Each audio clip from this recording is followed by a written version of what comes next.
Welcome in, I'm Artris, and in this video, we're going to be going over my semifinal match in Egman's half-case tournament that happened at the time of this recording the past weekend. And in that semifinal match, it was a best of 3 where I faced against Eric Quintana, which he is an excellent player, one of the top 5 according to Limitless. He was playing Sakazuki and I was playing Enel in that semifinal match. And so I want to go over the match itself. It was a best of 3. I want to go over the matches and talk about what you should be doing against Sakazuki if you're playing Enel. Kind of go over what I had in my hand, what I was thinking at the time, and overall some strategies maybe to take into playing Sakazuki as Enel. Because one of the things is, this matchup, people say it is Enel favored, but I actually think it is a little bit more on the Sakazuki side, especially when they're including cards like the 10 cost Kaido. That is a real killer when you're going against Enel. So it is a thing to keep in mind, especially when there is Nationals coming up in a few weeks.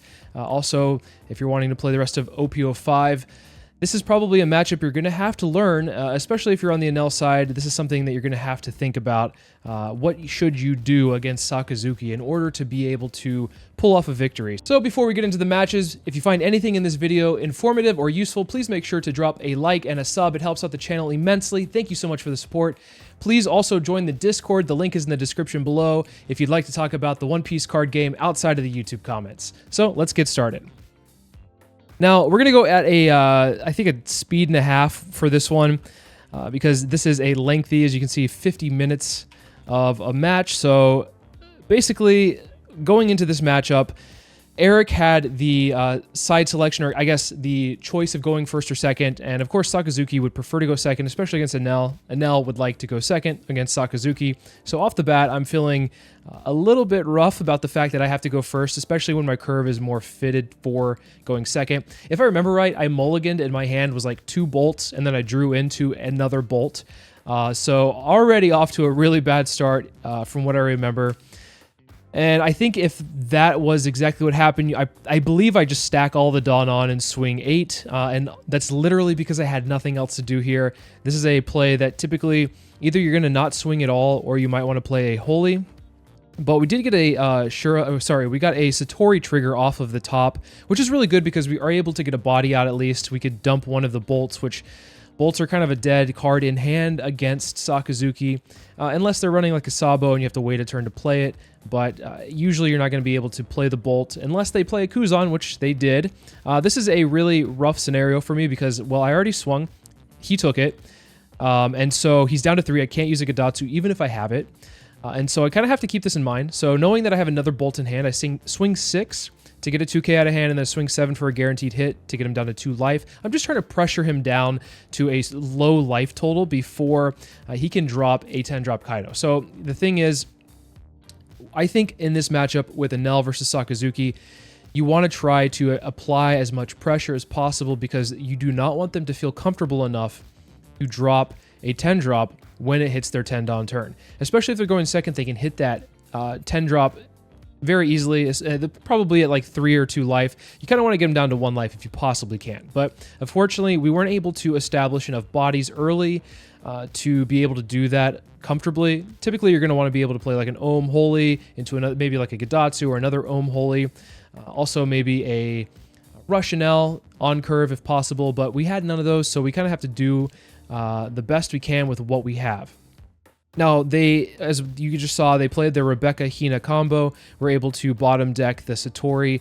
Now my board is clear, and I'm kind of in a rough position because they can just block whatever I throw at them with my leader. I believe I swing at the Hina just to try to clear the board as best as possible, and of course, they block with the Rebecca. Now, you can tell I'm in a lot of trouble here because I just play a Sanji straight up and have no other play to do here, so it feels a little rough.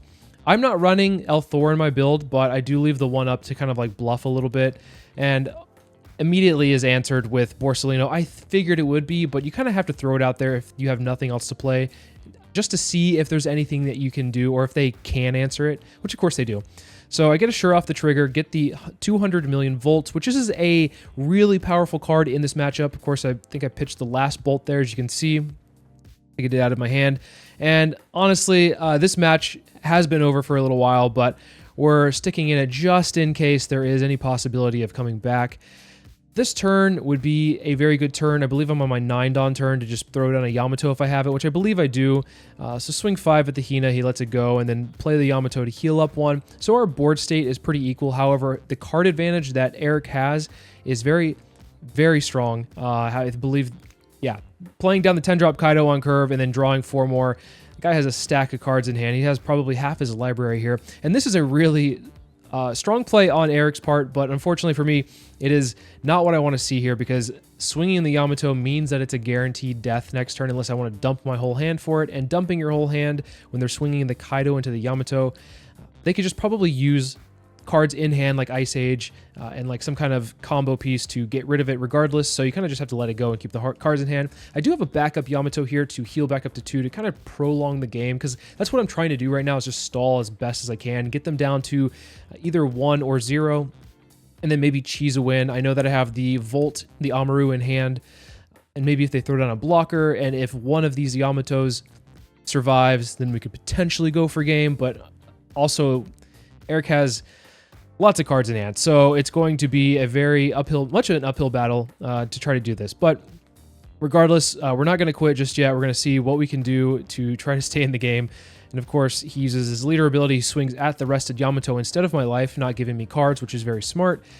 Minusing the standing Yamato by 1, then using a Great Eruption to -2 it, get it down to 6, then using the Rebecca Hina combo to get it down to 2, using the Hound Blaze to bottom deck it. I think he pumped his Borsalino up to 11, swings 11 at 9. I'm just going to let it go because I can't defend against a Kaido swinging at it next turn as well, or following up with that, so just let it go. I don't believe I have that many cards to defend with regardless, so here he got rid of both Yamatos in a single turn, which I'm just like, all right, well, let's see what we can do here. Maybe I have a Rush Enel, maybe I have another backup card, but regardless, there is a Rebecca on the field we have to keep in mind about. This is one of those scenarios where do I use my Amaru to rest it, use the Shura to get rid of it, and then swing it face, and then hope to God that we do okay? No, I think it's just fine to just play it out, swing and get as many cards out as possible from Eric's hand. You can see I swing 7 with lead, and then swing another 7 with Enel. I believe he can counter out with the from the second swing with the Enel, but I think he just wants to keep as many cards in his hand as possible, especially when he has a blocker on the field. Just go ahead and use it. So at this point in the game, it is over, so we're going to just try to, like I said, add as much pressure as possible, get as many cards out as possible. Sometimes, even if the Kaido comes down and they do draw 4, Sakazuki is known to have a lot of bricks, and so you never know. You always want to take that chance and just see if you can get sneak a win in, but unfortunately, as you can see, he's got the counter to be able to stay alive, playing the blockers per turn, kind of protecting himself, and then getting rid of my bodies every time I throw one down. So he swings, I believe, at lead. Yeah, with the 5, I take it. He swings 9 at Enel, and I think I let this go because I want the card advantage. I want to be able to get this last life. I think I might have another Enel in hand.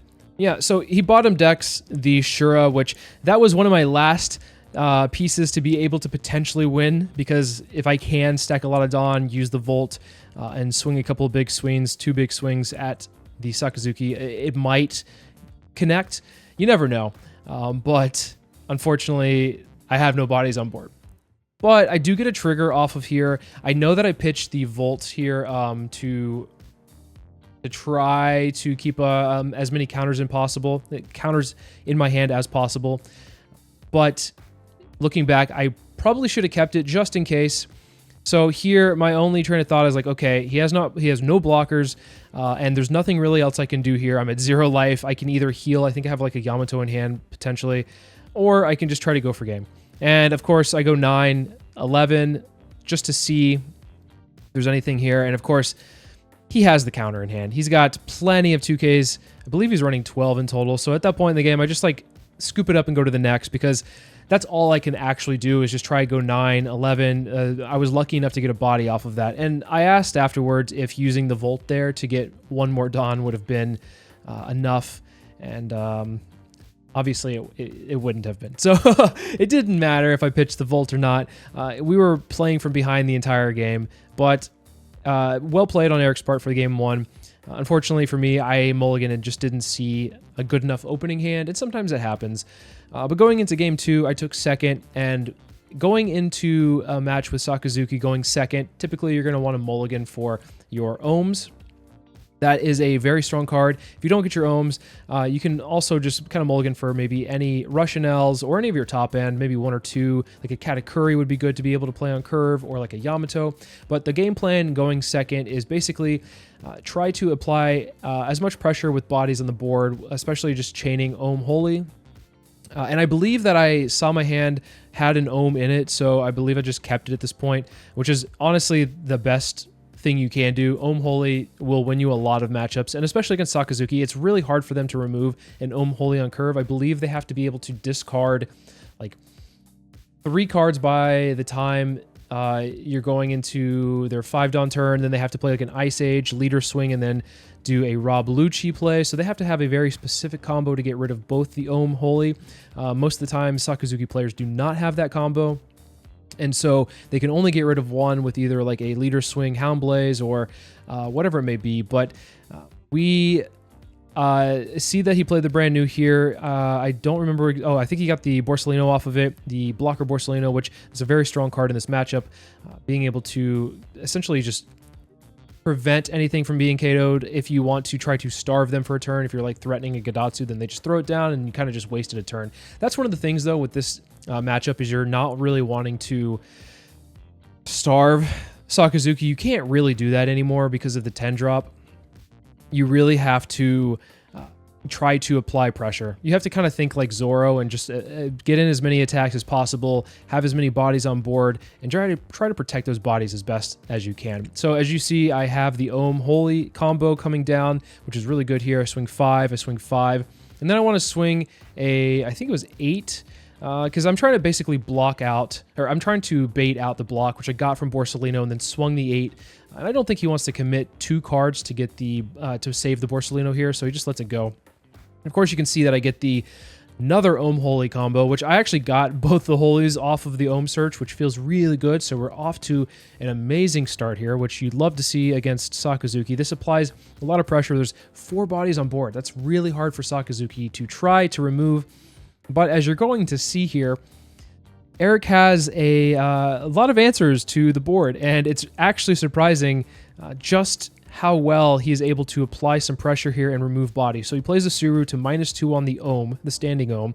He plays Hound Blaze to bottom deck it, swings 8 at the rested Ohm, which means that I have to get rid of 2 cards. I get rid of a 2K and a 1K. And then he also puts the -1 on the standing Holy, does another Hound Blaze, and stacks 2 Dawn on his brand new to swing another 8 at the Ohm, and I do another 2K, 1K. And the reason why I dropped 4 cards that turn is because your main thing here is you're trying to keep as many bodies on the board as possible, and you don't want to give it to Sakazuki for free. You want to be able to counter out as much as possible, and what I mean by don't give him free KOs is if he's swinging into it, protect it. Make Sakazuki use counter events, or sorry, just events in general, and then KO effects to get rid of bodies. You don't want to give it to him by just swinging into the bodies. So we protect our bodies, we apply a lot of pressure that past turn, swing 5, 5, 7, and then another 7 with a Russian L, and we're in a really good spot here. He's down to 1 life. I don't think he can comfortably drop a 10 drop. When it gets to 10, he plays a Borsellino to prevent the board from getting too thick, and I just swing a flat 7 at him because if he takes this, he is going to lose straight up, because I'll just stack the rest on the leader and then swing. I guess at that point it was 15.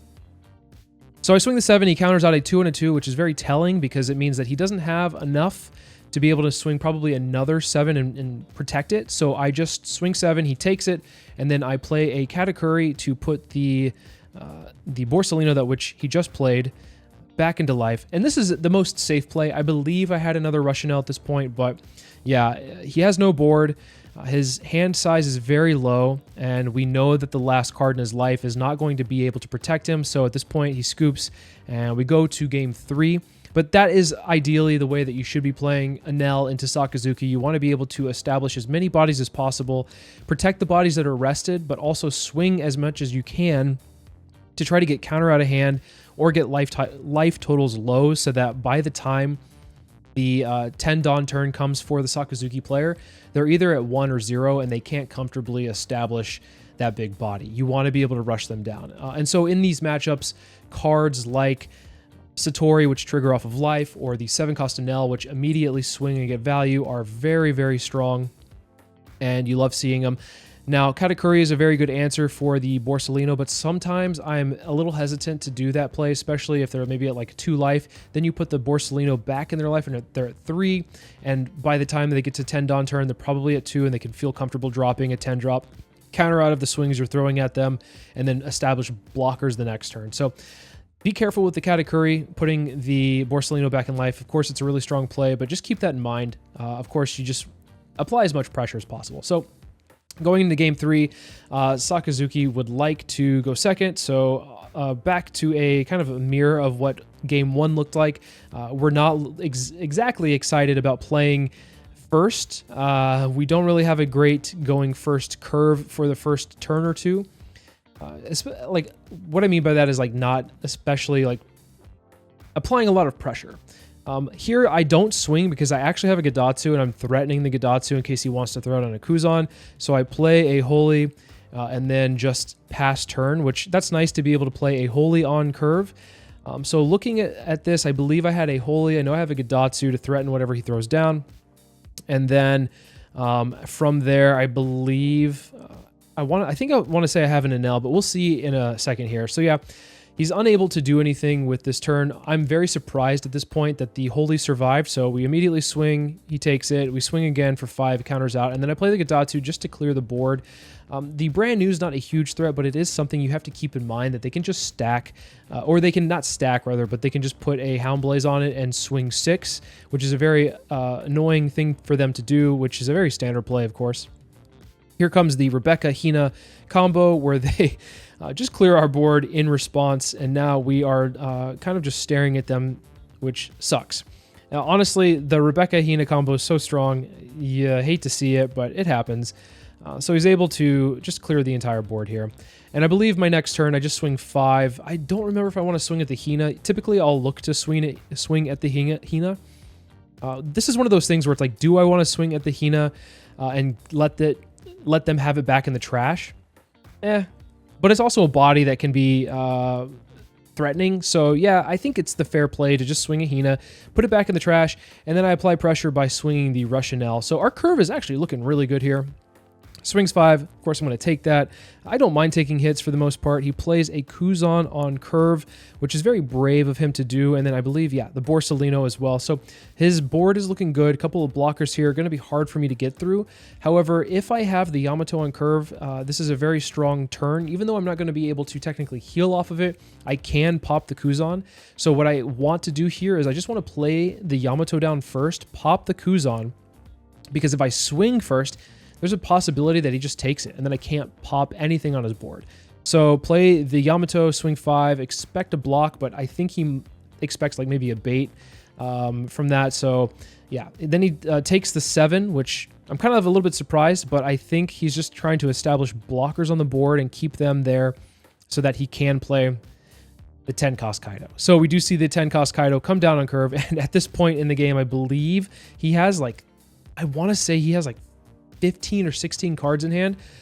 So when I see that, what that means to me is I need to step my foot on the gas and apply as much pressure as possible. He's at 1 life, he has 2 blockers, and he has, I want to say like half his deck in his hand. So here I think it's very fair to swing 7, get 2 cards out of hand, swing another 7, get 2 cards out of hand, and he has them, of course. And then I'm going to play another Russianelle and swing 8, which requires another 2 cards out of hand. So at this point, we have seen 4 2Ks and a 1K, and he blocks the Yamato with his Rebecca. He's still at 1 life. He has a blocker up, and he has this 10 cost coming down or on the field at this point. So with all that being said, he has survived for a turn. The 10 cost Kaido essentially didn't really do much in that regard. All the cards that he gained from the Kaido are now pretty much in the trash, right? He dropped, I think it was like six cards in total.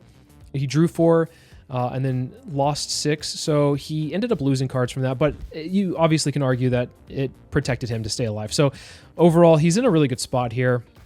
I believe he swings 14 at the Yamato, and I don't have enough counter. Now, people will be like, oh, why didn't you just counter out of that? I actually don't have enough counter here. I believe I just have 1 Ks in hand, so I'm just going to let it go.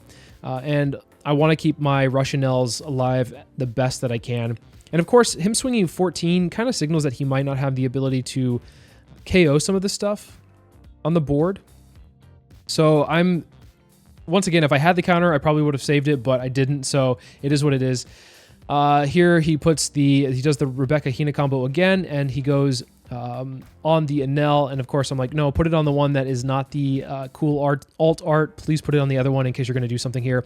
He ends up playing the Rob Lucci to KO it, but of course I use the effect and keep him alive because that is very important here to try to keep as many bodies on the board as possible. We have 2 blockers to get through, very tough, and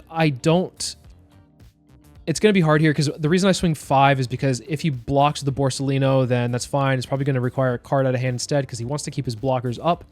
I swing 5, he counters out with a 2K, very telling. We swing 7, he blocks with the Rebecca. And then here, I want to swing with 8 because 8 is a good number if there's a Borsellino on the field to kind of like swing over. It's not like a free block in a sense because he has to block and then use a 2K. So if there are Borsellinos or any kind of 6K blockers on the field, 8K swings are really strong. But right now, I'm just trying to read the room and kind of see what we're doing here as far as like what he's going to do in response. And I believe I'm asking him like how many 2Ks he has in the trash at this point. I believe he has probably like 7 or 8. But come to find out, he's running like 12. So he's got a lot of 2Ks. Very understandable. But yeah, I swing... What was it? Oh, I think the reason I ask, we're going to pause right here because I think the reason I ask is he having that many 2Ks in the trash. I'm like, okay, I'm going to try to go for game here because it is looking a little grim with the amount of bodies on board. I can't clear everything.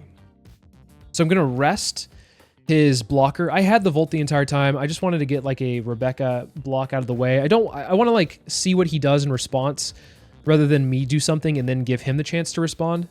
And so I rest the Borsellino, and then I put the Amaru effect, the plus 3000, on the Shura.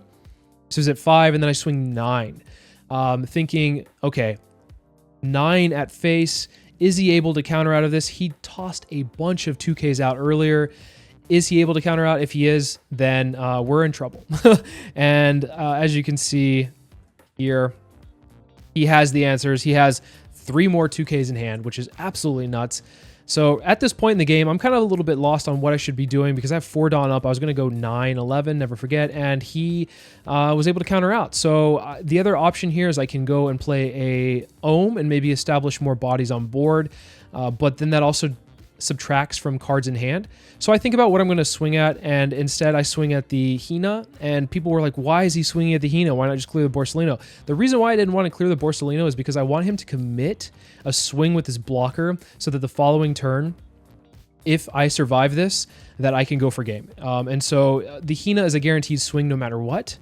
The blocker is not a guaranteed swing here. And so if you attack the thing that is a guaranteed swing, then for the most part, you're going to be fine. The 4 at that point was just mismanagement from Dawn and kind of just had nothing else to do. So I just left it up. And I guess it played a little bit of a mind game here. I don't run L4, but my opponent doesn't know that, right? I get a Shura off of the life, and of course I whiff with it. That is such a typical thing here. I was looking for a 2K, of course. Didn't get it.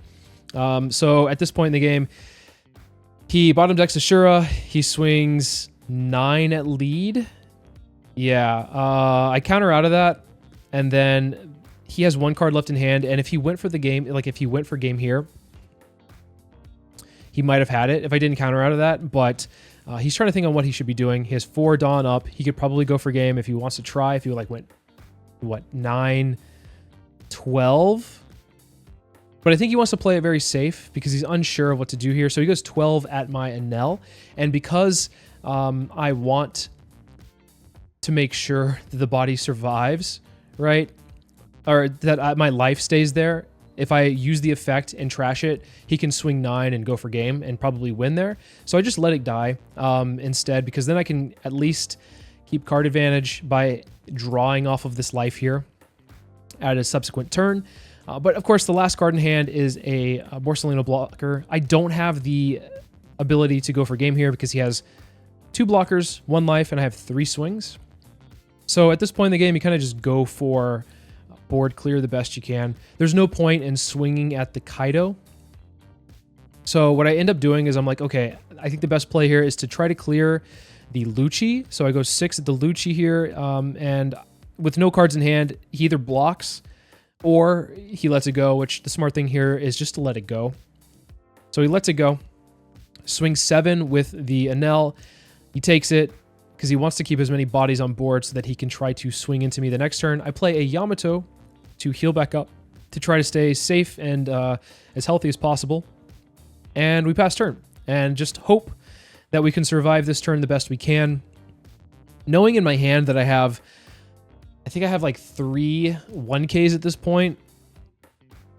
I'm hoping that he swings a 7, and then I'll just dump my hand for it. But he does the math here. He starts to swing 7, I get excited, and then he swings 8 here with his Borsalino, I believe. He like adds 1 more Dawn, and I'm like, oh, no, why? Why did it have to be 8? But yeah, see, this is the reason why I swung into the Hina, is because I want him to commit his blockers here, just to be safe. He asks to see my trash because he's trying to see how many Capones I've played at this point, or how many blockers I've played at this point. And unfortunately for him, I have not played a single one, or not a single one has come out of life. Take the first hit. I believe it was a holy, so another 1K. We're at 9 here. No, we're at 8, sorry. That's another holy that comes out. I pitch a Yamato to try to keep as many counters in hand as possible. And I remember at this point in the game, I look at it, I pause, and I'm like, I'm sorry. And then I flip over the Capone. And going back and looking at the like the stats on like what the possibility of this Capone coming out of life or a blocker to save the game, there was an 85% chance of it coming out. So there was a really good chance of me having the thing I needed in life. Unfortunately, I didn't see it until the very end, so I kind of had a little bit of a heart attack going into it, but he swings 9 with his lead, and of course the Capone is the last thing in the life, and I prevent the Kaido from coming down, or from swinging for lethal. And then of course, from there, with like I think 2 cards in hand, he can't protect the onslaught after that. So just to kind of go over, like, as a recap, what you're trying to do against Sakazuki, establish as many bodies as possible, and try to protect the bodies that are rested so that you can swing and apply more pressure every turn. Rush Enel is great in this matchup. Yamato is fine, especially if you're playing in a curve, just to kind of prolong the game. But you don't want to prolong it too much, because if they can drop a 10-cost Kaido, then you're in a little bit of trouble. But to answer the question on how to beat Sakazuki as Enel, it takes a lot of pressure, a fair amount of bodies, and a little bit of luck in order to beat Sakazuki, because this matchup is very rough. Overall, you have to play it very well and kind of see what you need. In game 1, as you saw, didn't see what I needed and got ran over. In game 2 and game 3, I believe I saw what I needed for the most part. And obviously game 3, there was a little bit of luck there at the very end to win it. But yeah, so yeah, obviously this is a match you're going to see a lot of in the next couple of weeks. And even into OPO6, you're going to see a lot of Sakazuki versus Enel. So just get used to it and kind of plan for that accordingly. I think in 06, Enel becomes a little bit more of a control deck. You'll definitely see less Ohm Holy, but for the meantime, as much pressure as possible will win you the game. So Ohm Holy is definitely the winning combo to beat Sakazuki. And then if you can get Rush Enels down on the field, then you're doing pretty good. And then everything else is a cherry on top. You kind of want them to waste. And I say waste because you don't want them to use it on like Enel or any of your bigger bodies, but you kind of want them to waste their like Great Eruptions or their Ice Ages on some of your smaller to medium-sized bodies, so that by the time you get to the late game, they don't have nearly as much. So just keep that in mind. It's a rough matchup. Strap in and hope that you know, you get a little bit of luck on your side, as I did my semifinal match. But overall, kudos to Eric for playing her very well. Kudos to Egman for hosting the tournament and also providing this footage. This is the first time kind of going over a match like this, so of course, There's a lot to learn on my end on how to go over some of this stuff, but if you'd like to see more stuff like this in the future, please let me know in the comments. Let me know what you think of Sakazuki versus Enel. How do you feel that matchup goes? And thank you so much for watching, and I'll see you in the next video.